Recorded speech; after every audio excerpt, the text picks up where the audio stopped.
Nah, dari pembahasan listrik AC tadi kita tahu bahwa arus AC adalah arus yang berubah-ubah terhadap waktu. Oke, artinya ada perubahan I terhadap T. Ya.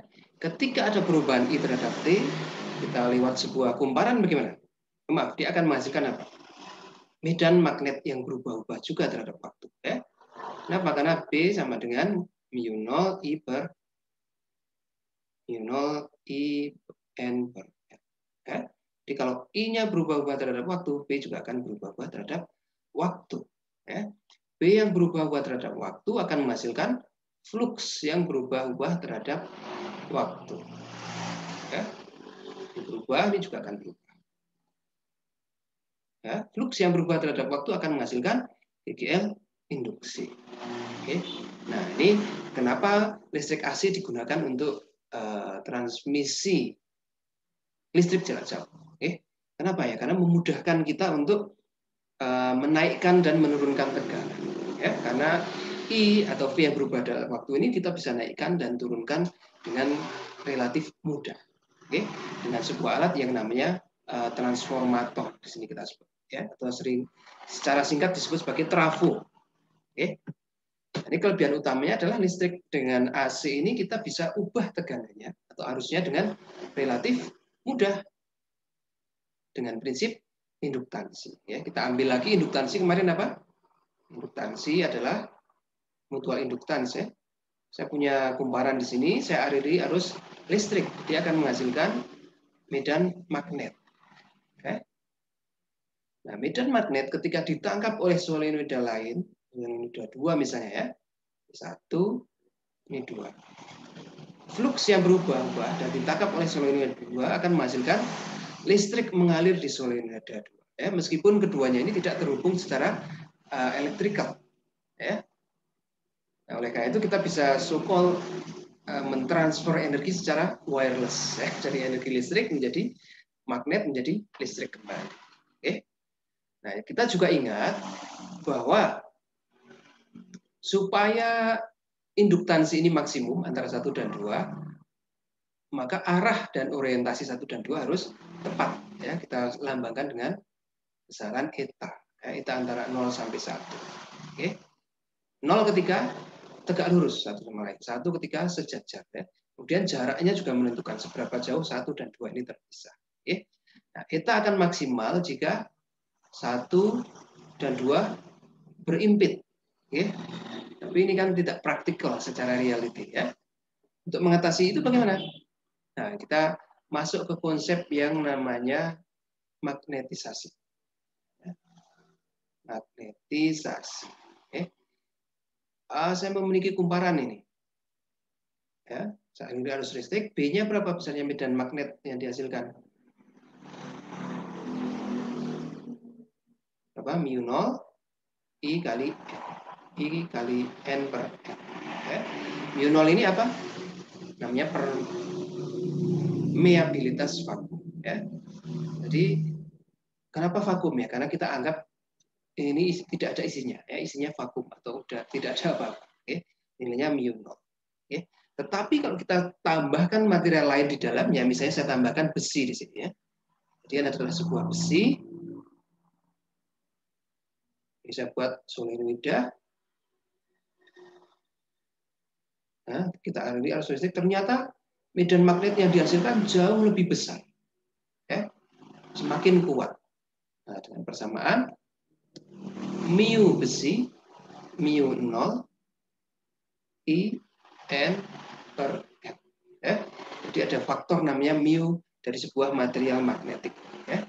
Nah, berdasarkan nilai mu ini, sebuah material kita golongkan menjadi ferromagnetik, diamagnetik, paramagnetik, dan sebagainya. Ya.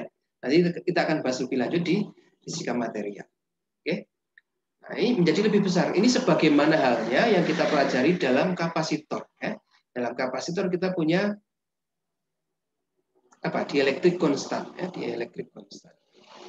Oke, kalau kita punya kapasitor kosong, ini besarnya adalah epsilon 0, ya. Permitivitas vakum. Ya. Tetapi ketika kita isi sesuatu di elektrik di antaranya, Nah, nilai dari kapasitansi ini jauh lebih besar.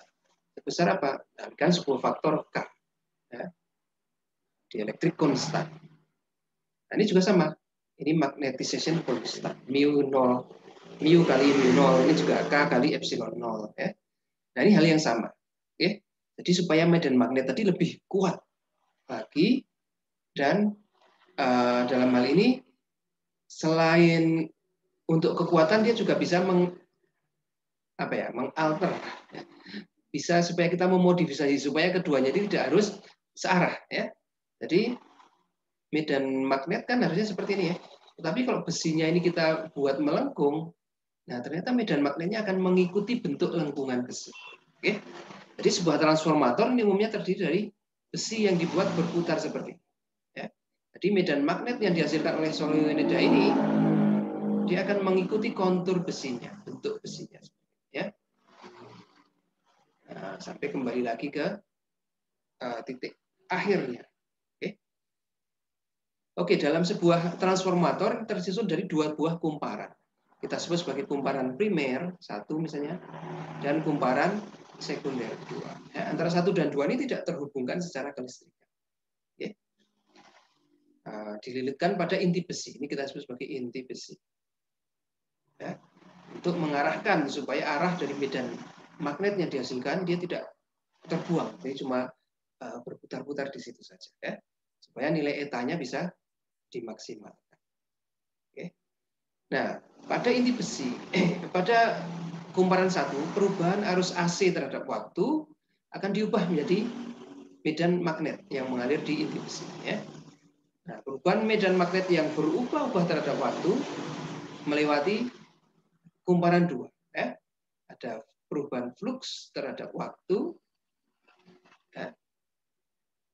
Nah, bagaimana? Apa yang terjadi? Maka akan dihasilkan GGL induksi. Akan ada tegangan di antara kumparan kedua. Meskipun antara satu dan dua tidak terhubung tidak kontak secara kelistrikan. Ya. Jadi kita supply tegangan pada kumparan satu akan dihasilkan tegangan pada kumparan dua. GGL induksi pada kumparan dua. Ya. Nah, lambang dari sebuah transformer ada seperti ini. Ada solenoida yang dipisahkan keduanya. Ya. Disebut sebagai trafo. Ini fungsi utamanya adalah untuk menaikkan atau menurunkan tegangan. Oke. Kita gunakan prinsip induksi elektromagnetik pada masing-masing kumparan. Ya. Jadi pada kumparan 1, GGL induksinya adalah minus N1 perubahan flux 1 per dt. Ya. Dan pada kumparan 2 adalah minus N2 d flux 2 per dt. Ya. Kalau kita bandingkan ini E1 berbanding E2, E1 banding E2, ya. Nah, ini kita lihat. Karena E1 dan E2 ini berfluktuasi dengan frekuensi AC yang sama, ya. Frekuensi AC yang sama maksudnya bagaimana? Nah, ini kita lihat perubahan. Berubahnya flux, ya. Beta cos theta. Ya. B-nya adalah mu 0. Oke, A-nya tidak berubah, jadi dia keluar dari persamaan ya. Keluar cos-nya juga tidak berubah. Antara 1 dan 2 tidak ada perubahan cos selama proses ya. Jadi dia bisa kita coret keluar dari diferensial. Sisanya tinggal B, mu 0, I, N. Ya. Nah, untuk arus AC gimana? I-nya itu. Mu 0 konstan, dia bisa keluar. N juga konstan, keluar. Tinggal I. Ya. I maksimum cos omega T. Ya. Nah, ini ada fluktuasi. Maksimumnya sama, dia bisa keluar. Nah, ini ada omega. Ya. Cos omega 2pi ft. Ya. Ini konstan frekuensi ini yang berubah. Ya.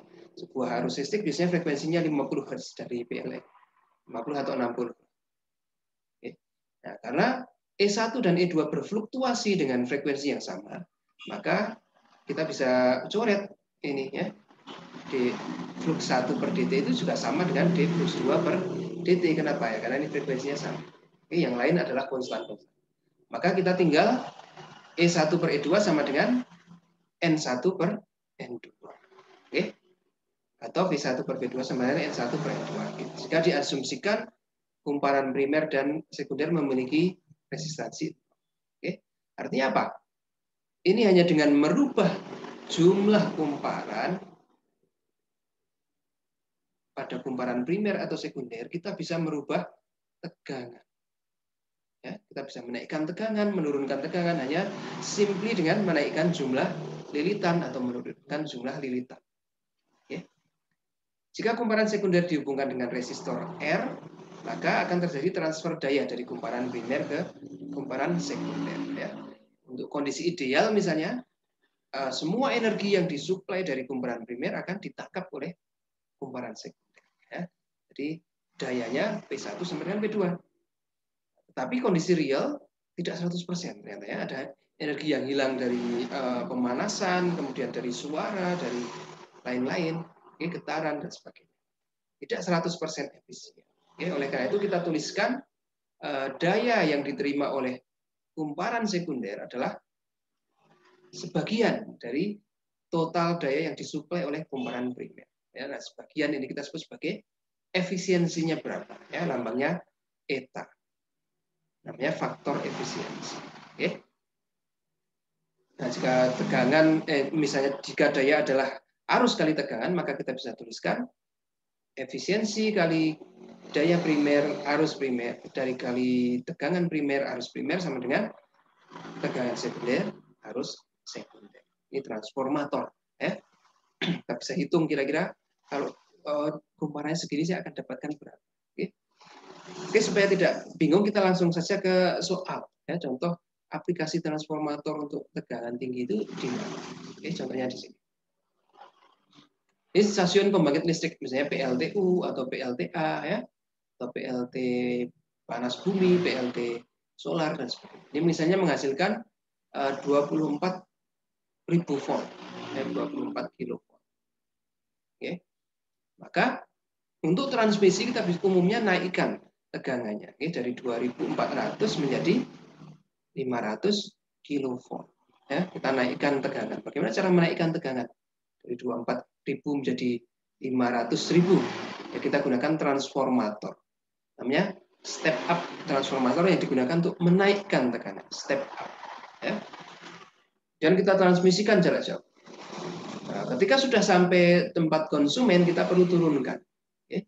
Misalnya ini dari sutet menjadi ke jaringan subtransmisi, ya, yang tiang listrik yang besar kira-kira 69 kV. Oke. Ini turun. Kita gunakan trafo step down untuk menurunkan tekanan. Oke. Kemudian dari 69 masuk ke jaringan distribusi yang dekat dengan rumah-rumah kita. Ya. Nah, distribusi primer misalnya untuk pabrik dan segala macam adalah 20 kV. Perlu step down lagi. Atau distribusi sekunder langsung ke rumah adalah 12 kV. Ya. Diperlukan step down. Ya. Nah, dari rumah 12 kV ini di step down lagi masuk ke rumah-rumah kita. Kalau kita lihat di sini trafonya ini seperti ini. Ya. Dari 12 kV menjadi 220 volt. Ya. Lagi. Nah, sampai rumah masuk ke colokan listrik, kita ingin nyalakan untuk laptop kita atau handphone kita untuk ngecas. Dan cas chargernya cuma perlu 5 volt. Ya. Umumnya kalau HP 5 volt, kalau TV mungkin 24 volt, dan lain-lain. Okay. Maka dari 220 volt ini kita turunkan lagi menjadi 5 volt. Okay. Pakai step down lagi, charger laptop, charger HP itu fungsinya untuk menurunkan tegangan. Mirip dengan transformator. Ya. Yaitu sekilas, ya, in a nutshell, pembangkit distribusi listrik in a nutshell.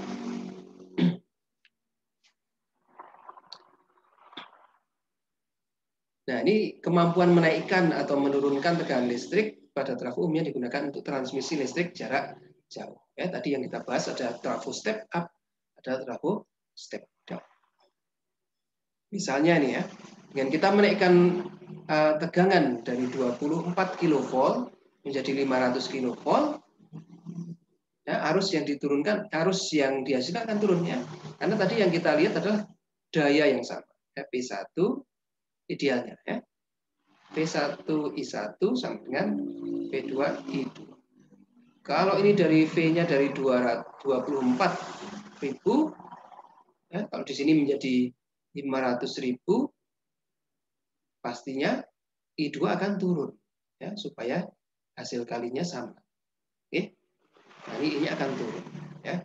Jadi ketika kita pakai tegangan tinggi, I yang dihasilkan akan kecil, lebih kecil, sehingga daya yang hilang, P yang hilang akibat misalnya di jalan, akibat hambatan dari kabel segala macam ya, itu bisa diminimalisir. Ya, I kuadrat R. Kalau I-nya kecil, ya I kuadrat R relatif lebih kecil dibandingkan ketika I-nya besar. Oke. Selain itu nilai I yang kecil juga memungkinkan kita gunakan kabel yang tidak perlu besar ya, misalnya 10 ampere nih kabel yang segini aja bisa ya.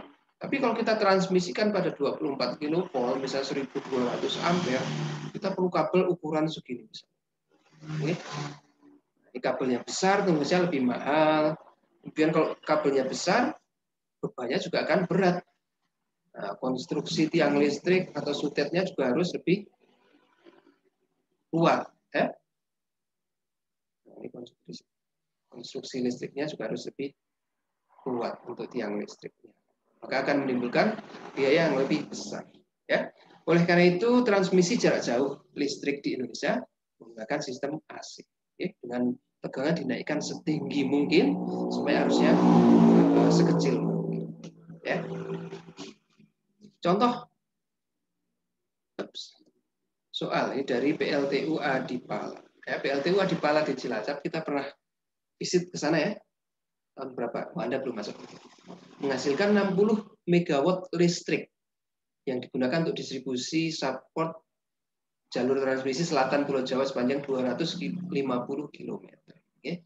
Ini contohnya pakai seperti ini ya. Sepanjang 250 km. Jika total hambatan listrik dari kabel adalah 0,4, Anda disuruh menghitung kira-kira daya yang hilang jika ditransmisikan pada tegangan 20.000 dan 500.000 berapa. Oke. Kita hitung. Tegangan listrik ditransmisikan pada 20 kV. Maka arus yang mengalir di dalam jaringan adalah, kalau P sama dengan P kali I, maka I P dibagi P ya. Nah, dayanya tadi, si PLTU-nya bisa menghasilkan 60 megawatt. Ya, 60 kali 10 pangkat 6. Bagi tegangan 20.000, 20 kali 10 pangkat 3. Oke, maka kita bisa lihat arus yang mengalir di kabel adalah 3.000 ampere. Ya. Kira-kira bayangkan kalau arusnya saja mengalir 3.000 ampere, ukuran kabelnya harus seberapa besar? Oke. Tentu saja akan sangat besar, mungkin diameter segini ya. 3.000 ampere supaya tidak terbakar. Oke, maka daya yang hilang berapa? I kuadrat R 3.000 kuadrat kali 0,4. 3.600 kilowatt ya. Jadi dari 60.000 kilowatt, 3.600-nya hilang di jalan ya, akibat disipasi oleh kabel listrik. Kita bandingkan dengan transmisi, kita naikkan 100 menjadi 500 kilovolt ya. Jika transmisinya dilakukan pada 500 kilovolt, maka arus yang mengalir di jaringan I sama dengan P per P, 60 mega dibagi 500 kilo. Nah, ketemu 120 ampere. Nah, kalau 120 ampere kabel dengan ukuran 1 cm, 1,2 ini sudah cukup ya, sudah memadai. Oke. Sedangkan arus yang hilang, daya yang hilang, I kuadrat R 120 kuadrat kali 0,4. Sekitar 5,76 kilowatt. Ya. Nah, jadi dari 60.000 hanya hilang kira-kira 5 kilowatt dari untuk distribusi. Karena kabel-kabel tadi ya. Nah, oke, itu pembahasan akhir kita di jaringan listrik AC ya. Silakan nanti diulang-ulang lagi kalau belum jelas. Setelah ini kita bahas contoh soal untuk UAS standar. Oke, kita cukupkan sekian. Kita tutup dengan hamdalah. Alhamdulillahirabbil alamin. Assalamualaikum warahmatullahi wabarakatuh.